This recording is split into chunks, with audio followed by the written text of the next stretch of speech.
Hello, ladies and gentlemen. I wanted to talk about why on earth does T1 always do so damn well at the World Championship.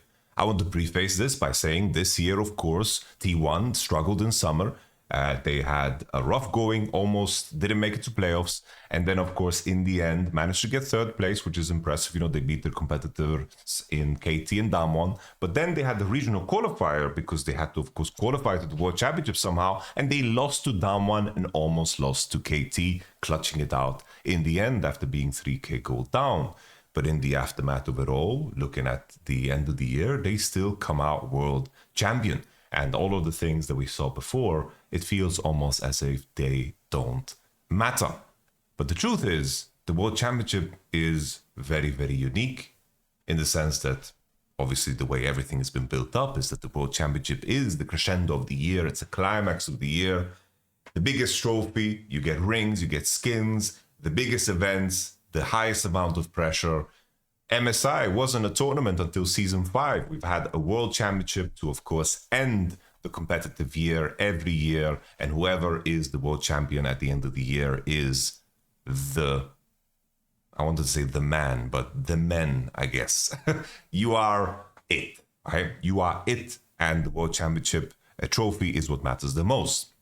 Of course, MSI has made massive improvements because for the longest time, it was just a single elimination tournament with a round robin with one team from every major region, where it was just a best of 5 bracket that went by super, super fast. And the last 2 years, we've had double elimination, 2 teams from every major region, which made it basically a competitive masterpiece because you got to see all of the matchups. And in the end, the team that is objectively the strongest team, no matter the outside factors, would be crowned, of course, the winner.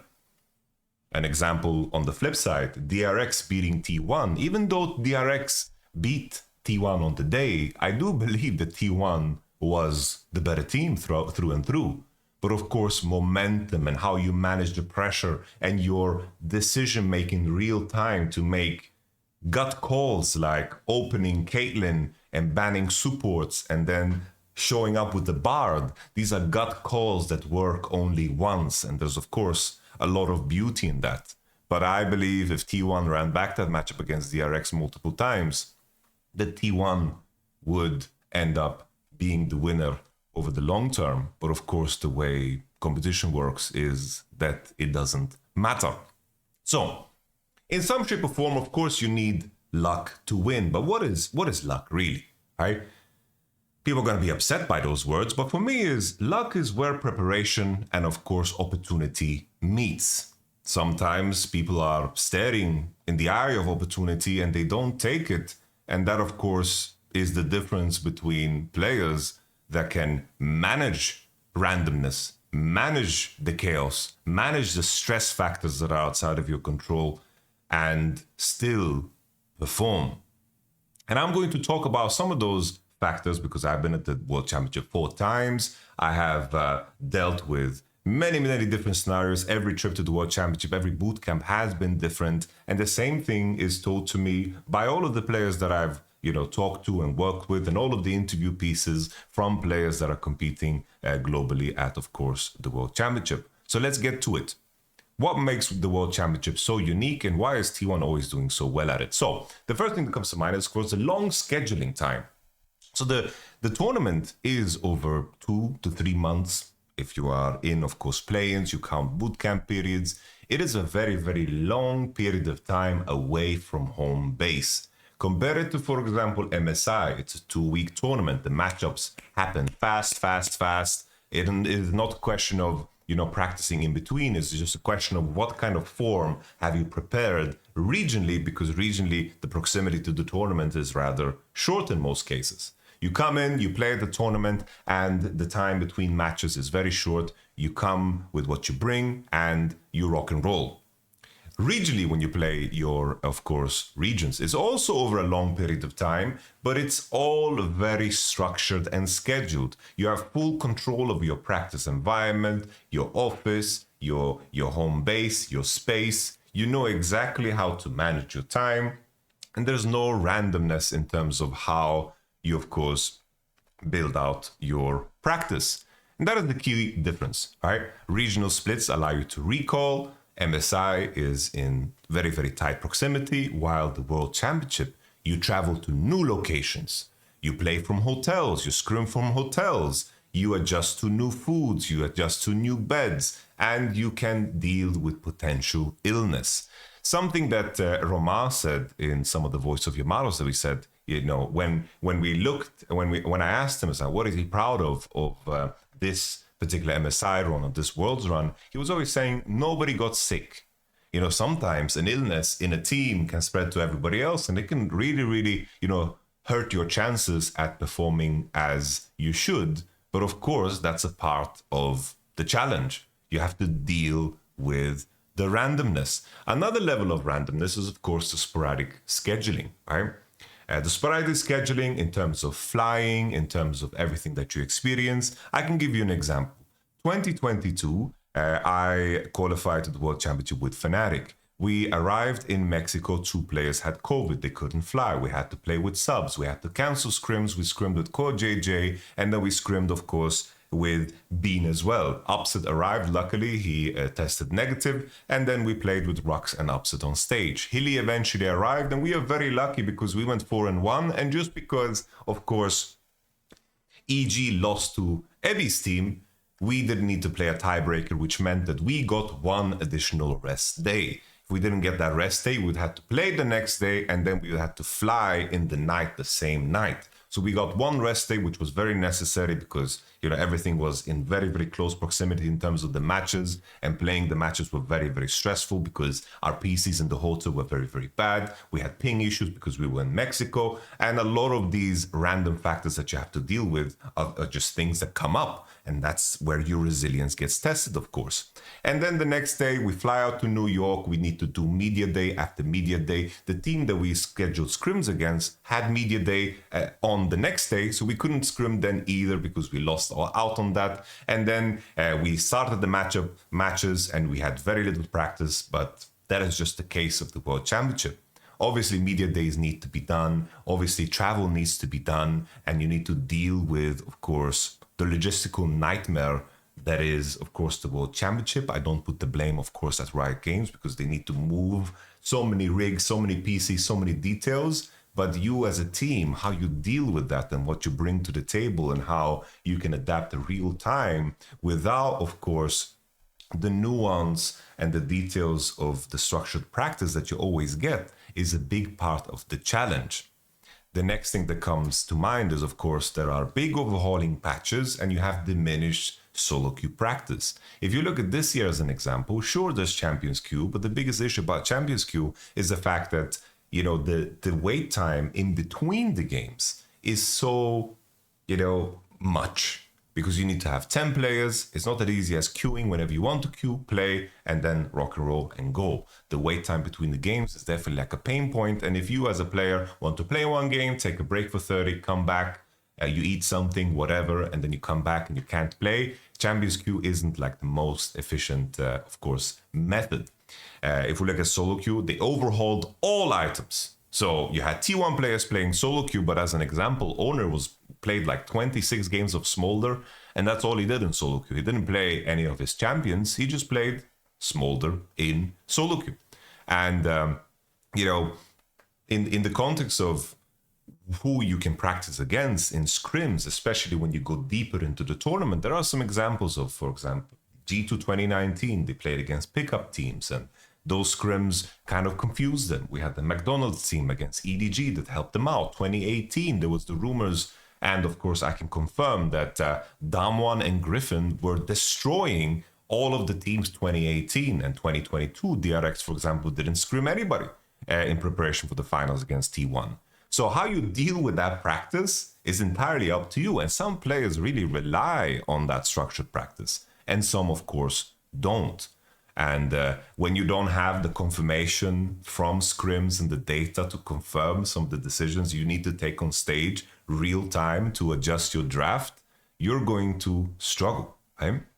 Is it like as an example, Chovy and his Genji? This is a team that probably relies a lot on structured practice. They lack that level of precision together when they played on stage during the World Championship, when regionally and of course during MSI, they were very, very sharp. And when real time in the tournament, you need to pivot, but you don't have the practice to support that, it takes a lot of guts to pull off new champions real time on stage, because on stage, that is where all the growth happens. So if you look at how teams improve over time at the World Championship, usually we see it happening real time post, of course, their own preparation. Whether it was Weibo at this tournament picking Lucianami and realizing on stage we can't play this anymore, we need to move on. Or, for example, T1 last year at Worlds playing melee supports against Genji, getting completely annihilated in their best of one, almost losing against Team Liquid, and they just said, guys, we can't do this anymore. We need to play what we're good at. And then they started playing Tahm Kench and range supports and the bards. And the same thing, I think, in a world where DRX didn't go through that very, very tough path to get to the World Finals. I don't think they would have been ready to play that series all the way to 5 games against a very, very experienced, of course, Faker. And in my mind, you know, the path that you go in terms of your growth is so important, because you see those things come to life real time. Bilibili is another example. If they were, you know, they were lucky in the sense that they played the right opposition to be able to, you know, adjust the draft real time. And by the time they played against Hanwha Life, they were willing to drop the Kindred because Shun was already in the mix, because Wei didn't play anymore. And then they had the Galio drop, and then they had the Silas Blind take away. And they were ready to make these adjustments real time, because their path there was quite, you know, rough, right? And if you manage to get through that roughness and you manage to grow through the path of resistance, you are more ready to go deeper into a tournament. If you think back at, of course, some of the teams that went 3-0, the teams that went 3-0, they basically had almost 2 weeks of a break before the quarterfinals began. You had last year KT versus JDG. JDG looked quite shaky against KT. You also had, of course, LNG versus Weibo Gaming. LNG went 3-0. Weibo Gaming had to play against a couple of best of threes in order to make it in the end to play against LNG, and Weibo looked a lot better. Genji versus FlyQuest. Genji went 3-0, and they ended up almost losing against FlyQuest. And then additionally, in the previous year, Genji versus Bilibili. Bilibili, you know, they lost to T1. They had to qualify by beating G2 in the end. They had a lot of games and series. And then when the series went to 5 games against Genji, they managed to beat them out too. So growth happens on stage, improvement happens on stage real time, and it takes guts to do so. I already mentioned, you know, the prestige of the World Championship and the single elimination pressure that carries. I think there is a lot of other examples of teams being pushed to the brink and then, you know, coming out so much stronger out of that. I think IG 2018 is another good example. FPX 2019 is a good example of starting off quite shaky, but then figuring things out as things progress. IG lost 2 games against Fnatic and was a 2nd seed coming out of the group, and then they were taken to 5 games against KT and then never lost a game again at the World Championship. 3-0ing G2 and then 3-0ing Fnatic. You know, in a world, you know, where sometimes that luck, meaning the meta just hits and you just dominate through and through, that happens too, right? Damwon 2020 is an example of just a team that is so dominant that nobody can touch you, and there is no moment, like no question of resilience. It's just them plowing through everybody. Or let's say SKT season 15 is a good example of them just being so much better than everybody on that patch, being just so in tune with the game that everything just kind of hit, you know, meta hit, health need hit, and the performance just hit, right? That is when you're so-called lucky, where everything is presented to you in terms of your players. And now finally, to wrap this up in the context of T1, in terms of how I mentioned how sporadic the scheduling is, the media and the travel, and of course, you know, the stress factors of playing single elimination. T1 and this roster, they've practically been together, right, for 4 years. That's so unheard of, especially with a team that is on the highest level. All of these teams, that after World Championship, them running it back was just kind of unheard of. Regardless of which roster that you can think back to, of some roster that is insanely good, running it back is incredibly rare. And when it happens, is most of the time for maybe 2 years max. And 3 years, then all of a sudden, you are in La La Land. But T1 have now gone through so much together that they can see all of the signals from their teammates. They know when they thrive. They know the actions they need to take in order to, of course, succeed in a very, very high pressure situation. Additionally, their work schedule is so damn extreme in the first place when it comes to what they need to do for T1 in terms of the branding, in terms of the media, in terms of the events they need to do. They need to fly out to specific places. Their day-to-day life is already insanely extreme. And while I'm speculating, I wouldn't be surprised if their prep time and their world championship is probably the most restful time they have in a year. Not in the context of not having pressure on them, but I mean in the scheduling in terms of what they need to do. There was this post that was made, cut out from Korea stream, so I'm going to paraphrase because I read the translation. During the World Championship, they did this shoot and this shot where they were basically on the roof of, I believe, one of the arenas. And basically, he said that they were up there for 3 to 4 hours only to show it for 4 seconds. They kind of did like this drone shot. And all of these media things in terms of your practice and moving around and traveling, you get so random solo queue practice. It's very, very sporadic. But I think that this team is very conditioned to deal with the stress and the randomness of Worlds. This is a very, very resilient roster, and they can find themselves in the chaos where other teams and other players falter and play worse than they have the entire year. I mentioned already Genji as an example, and there's always a couple of teams that look so good the entire year but then underperform at the World Championship because they don't deal with the chaos well, and T1 does. And then for a player like Faker, I can once again only speculating, but I imagine that the time in between the best of fives is something that is very useful to him because you have, for example, quarterfinals into semifinals. There's 5 days off, sometimes 6. Not off, but prep days. And of course, then the semis into the finals, also rest days. Faker dealing with, of course, his injuries and how much he needs to work. I imagine that him being able to rest is also a big factor behind their success at the World Championship. I repeat, as at the beginning, T1, fantastic players. They had moments in this year where they looked very good too in spring playoffs. As an example, taking, the series against Genji in the finals was one of the best LCK finals ever. MSI, they managed to get third place, right? They beat G2 and they didn't need to beat Top Esports in the end because Top Esports lost against Genji and G2, but they probably, of course, in my opinion, would have beaten Top Esports. No worries, right? So that's okay. I figured this would be a very interesting conversation piece because I do think that the World Championship is a very unique tournament. And I don't think that it is a negative to point that out because I do think there is a very, very unique set of skills that get tested at the World Championship. And I think there is a lot of beauty in the fact that T1 has held together and been together for so long. We've recently read the news that Korea resigned and Owner resigned too. And now the final piece, in my opinion, is just Zeus, because I can't imagine in a million years that Gumayushi would move on. So maybe we're going to see T1 at the World Championship again.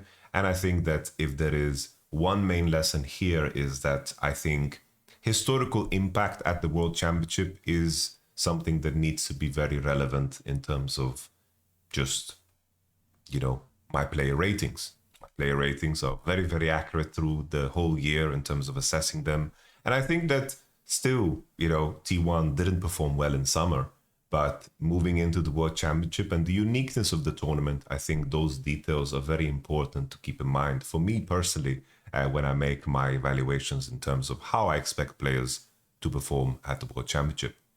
Next video coming up is going to be breaking down why Gen G and Chovy tend to do worse than expected at the World Championship, and what are some of the things that they can do to become better and eventually be, the world champion that people imagined, of course, Chovy to be. But that in the next video. Thank you very much for watching.